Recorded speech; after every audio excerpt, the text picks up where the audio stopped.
Hello and welcome to another SkaredCast Battle Report. Today we've got 1,850 points of Imperial Fist Space Marines versus 1,850 points of Dark, Eldar and Coven. We're playing Maelstrom of War, Spoils of War, and we are at Black Knight Games in Hamilton, Ontario, Canada. Make sure you check them out. Let's begin.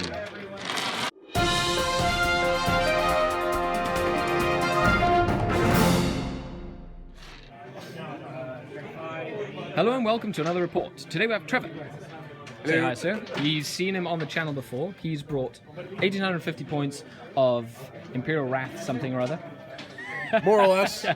So he's running a battle demi company. So he's got some attack bikes, a captain with a bike, Vindicator formation, tactical squad in a Razorback that's 5-man, Devastators that's 5-man, and then in reserve we have 3 units of drop pods. We have an Ironclad and a Lucius, 5-man unit with melters, 10-man unit with grabs, and then we've got a Storm Talon Super Wing, Attack Wing, Attack Wing? Raptor Wing. So they've got 2 of those that come in automatically turn 2, and then 2 speeders as a squadron. Yep. Perfect. And they can nominate something, and then the other things get better. And then those guys are in the... No, they're in the Razorback. It's Plasma. Plasma? That's right. So, my army, 1,850 points. We've got an Archon who got Hatred for his Warlord trait. We've got a Grotesquerie with a Homunculus. They got Rage as their upgrade.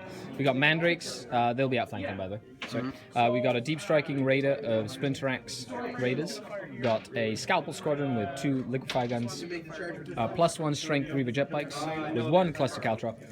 We've got the 5 Scared with Heat Lancers, 2 Ravagers, and then 2 Cavalite Warriors, and a Razorwing. So 1,850 points, and he won the roll-off to deploy first, so he deployed, then I null deployed, then he's choosing to go second, which is a smart thing to do, and we're playing Maelstrom of War. So those rocky outcrops, that building, this defensive line here, that hill, the middle of the plaza here, and all the way in the corner. Nothing crazy. So it is Spoils of War, which means we can steal stuff. Yep. Awesome. So 3 objectives. Let's see what the Dark Eldar High Command has brought to us to flight today. So it's asked us to secure Objective 5, which is the one right here by the Devastators. It's asked us to secure Objective 5 again. They really want us to kill those Devastators. And it's asked us to kill something with stealth or shrouded, which means that we should probably roll to see if it's night fight. Because if it's night fight, everything has stealth, correct? It's very true. Cool. We do not. It does not. Okay, perfect. Do you have anything with stealth? Not at all. No. Okay. So I can't physically do that one. We shall return. Dark Eldar, turn 1. So we redrew that one because there was no way I could physically do it. So I did get a secure objective 1, which is just down there by the rocky crags. So I had to deep strike my Scalpel Squadron, and I picked on the Devastator Squad, and I had 1 Liquefy Gun that was AP2 and killed 3 Marines, which was really good. This Liquefy Gun was AP3 but did nothing, and then 1 Venom killed the other 2 Marines. So I did get First Blood, but the Scalpel Squadron gave me D3 points for First Blood, which netted me 3 points.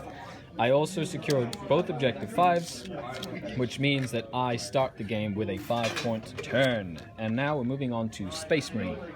Turn 1. Okay, Space Marine turn 1. We had the Ironclad Dreadnought scream down as Lucius pods. We had the huge Vindicator super cannons and everything else. And then a drop pod land over here. He stole my Objective 1 all the way over there. And he took Objective 3, and he had to try and kill enemy units or force some morale tests. So I have 2 racks left alive, both Venom's dead, so he only gets 1 point. That is a 3-point turn for the Space Marines, and we're moving on to the second turn. So these Coven units become fearless, and now they are fine to act normally, and I have to roll for my reserves. Okay, so I have my Grotesques, so 2 units of Grotesques. The one just normally, they come in, and the one with the Archon, they decide not to show up. I have my Deep Striking unit with my Homunculus. Nope. I have my Mandrakes outflanking. Nope. I have my Razor. Nope. Uh-oh. I have my Venoms. Both show up with Cabalite Warriors. Got my Reaver Jetbikes. Yep. And my Deep Striking Scourge. Yep. And my Ravagers. Yep. So, that's pretty cool. My Razorwing didn't show up, which is good against his flies. Everything else pretty much showed up as well, except for my Archon. He's waiting for the right time. Or my Mandrakes, they didn't show up either. What does High Command Dark Eldar tell us to do this turn? I still have... Oh no, he's stolen Secure Objective 1. Yes, I did. That's right. So I get to take 3 now. So, Secure Objective 4, which is this one. Right here.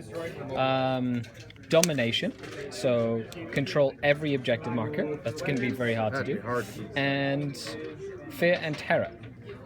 Cause an enemy unit to fail a morale test. Okay, let's see if I can do that after we come back. Dark Eldar turn 2. Rack's hide. This Rack failed his run. The rest of the army came on. I took this Grabwell generator, so I get 1 point. Other shooting saw the Lucius Pattern pod take no damage. My Deep Striking Scourge, in a heroic attempt, blew up one of the Vindicators, so to prevent the big Strength 10 blast. I put 1 wound on this attack bike, but they're still fine. All my Reaver jet bikes have moved up this way here, boosted up, and I killed 2 out of this grab unit here, but I failed to cause a morale test as well, which means that I got rid of Domination. It's going to be hard pressed for me to get that against all the objective secured Space Marines, and I'm keeping Fear and Terror because I have a chance to do that later in the game. But 1 point to the Dark Eldar brings my total up to 6, to the Space Marines 3. So, Space Marines have try and kill an enemy unit within my deployment zone. So, in pretty much my Venom. The next thing would be, that's it, right? Yes, you just have that one. Yeah, okay. I have to still draw 2. And 2 more objectives. And we've got the Storm guys to come in, the 1 unit of Land Speeders. Okay, perfect. So we'll see what happens after turn 2. Space Marine turn 2, we had the Raptor Talon come in, and together with these Space Marines, succeeded knocking out that Venom to get 1 point for Lightning Strike, killing a unit in my deployment zone. We had this unit, Deep Strike, on target, and 2 Heavy Flamers wiped out the Cabalite Warriors, while the Ironclad Dreadnought moved out, forced this Venom into jinking, and found out that there is a sabotage objective here, which it won't actually hurt you, so it doesn't matter. We had that Rack die to the bikes. This Rack survived. We had the Scourge die to a bunch of bolter drill fire, and 1 of the Reaver jetbikes is dead. But the Space Marines have indeed secured 3 more points to bring their total up to 6 points, which means the game is now tied. It is drawn because he's stolen an objective 1 from me. So I have Fear and Terror. I have Death by 1,000 Cuts and Hungry for Glory to try and issue a challenge, which won't come into play just yet. Okay, on to turn... Oh, shoot. And then reserves. So, Razorwing. Nope. Cabalite unit with the Raider comes in. The Archon comes in. And the Mandrakes do not. So the Mandrakes don't come in, but everything else. And the Razorwing does not. It's waiting. It's waiting for the right time to strike. Everything else comes up. Okay, Dark Eldar turn 3. The Deep Striking Raider mishapped and went back into reserve. Next turn, all that stuff's coming in. I had the Grotesque charge into here with Rage and kill 1 Land Speeder. We had this unit of Marines lose 4 members and 4 back for Fear and Terror. And my Reaver jet bikes charged into 3 Marines. 1 survived, which is great, and he did not fall back because they're stubborn. So my jet bikes are safe from retaliatory fire. This is my Archon, who turbo boosted up with his Grotesques, and then I kind of moved around on this flank here to do some damage. So I do get 2 more points here. We're up to 8 points to the Space Marines 6 points. Let's see what happens this turn as all the Space Marines are engaged in combat. Turn 3 for the Space Marines. So their objectives were to try and take an objective that was previously controlled by an opponent. So he took objective 5 from the rack and he got objective 5, so that's 2 points. He also had secure objective 1, but thanks to a good hit and run, I was able to move up here and stop him from controlling objective 1 with both of these that went into skimmer mode. My Raider with the Archon survived, but it cannot move or shoot next turn. And now I've got my Razorwing coming in and my Deep Striking Raider as well with the Homunculus. So let's see what High Command has given me this turn. We have Overwhelming Firepower, so try and kill a unit and shooting. We have Psychological Warfare, which is exactly the same as Fear and Terror, except I can do it D3 times if I get 3 units to do it.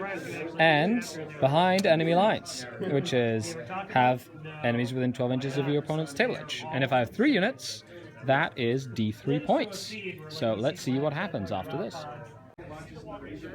Dark Eldar turn 4 proved to be a pivotal turn. We had the Reaver jet bikes charge in, kill that, securing objective 1, so stealing it from the enemy. So he took my 1, I took his 1, which is awesome. We had this guy here fail a morale test to give me psychological warfare, and then he tied up my unit of grotesque with the Archon, which meant that the Vindicators and stuff won't be able to shoot. I did kill that Razorback, and I killed the 2 single Marines with 3 units killed with Overwhelming Firepower. And then the Raider rapid fired into here with Splinter Axe and killed one of the attack bikes. So we're moving on to turn 4, but my turn was brutal. I got 2 points for Behind Enemy Lines. I got 1 point for Psychological Warfare. I got 3 points for Overwhelming Firepower, and I got 1 point. So I scored a massive 7 points this turn, doubling the amount of points I had. Let's see if the Space Marines can come back from such a crippling blow. Space Marine turn 4. Okay, so Space Marines tried to get Big Game Hunter. They did explode a Ravager and kill a Raider back here with Vindicators. Did kill a character, and the other one was secure objective 6, which this drop pod got here. But with a only 2 point turn 5, the Space Marines have thrown the towel in as I'm looking at almost 14 points plus Linebreaker. Good game, sir. Good game. Any final comments at the end of the game? Well, luck did not go with me for certain things, but I mean, the army performed pretty much right to where it's supposed to. The game was good. It was up to that turn 4 where I got 7 points. Yeah, the fact that the cards you pulled and then the D6 rolls hurt. Yeah, it really did. And the fact that I was able to pull it off because I just had like 1 Marine here, 1 Marine here. You know, I got that lucky 6 here to get a hull point off as well as, it just worked. That's the only downside to Combat Squad Marines. Once they drop below half strength, they're easy pickings just volume shots. So make sure you stay tuned to the Tactical Corner where I go over some of the tactical moves I made this game in order to prevent things like that Ironclad assaulting my Grotesques to instant kill them. If you have a comment, leave it down below. What would have you done differently, being the Space Marine or being the Dark Eldar? After all, this is your grateful host, Skari, signing off. Till next time, Skari out.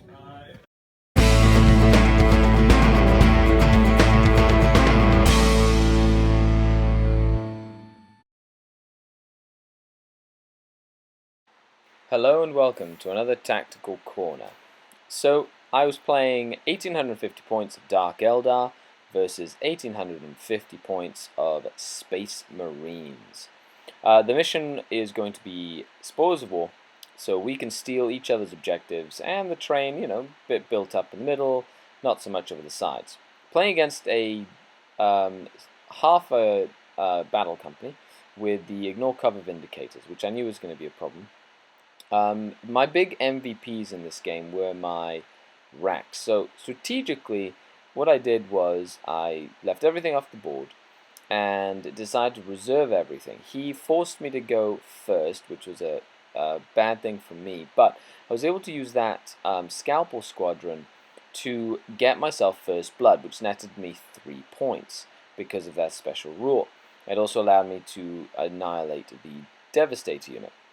Now, as my reserves slowly came in, I made sure that I was going directly for the objectives that I was pulling. So tactically in-game, when playing Maelstrom, you want to make sure that you not only play for the objectives that you have, but think of the objectives your opponent hasn't got yet that they might get, and the objectives that you are still potentially able to draw.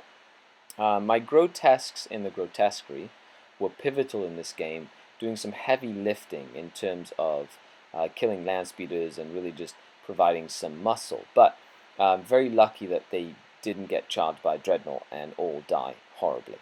I was able to focus on the far right flank where my Reaver jet bikes were, really putting the pressure on that big open space where the Marines were unable to hide from the great firepower that I put into place. The MVPs for the game were my 7-man Reaver jet bike units that I used quite aggressively and really threw them up against the opponent's deployment zone, really prompting me in wanting to use either more units or larger units in the future. Last but not least, having the Archon come in and really just wreck the backfield with his Agonizer. All in all, a very fun game. Make sure you check the links down below and consider supporting the channel on Patreon to help the content that I create.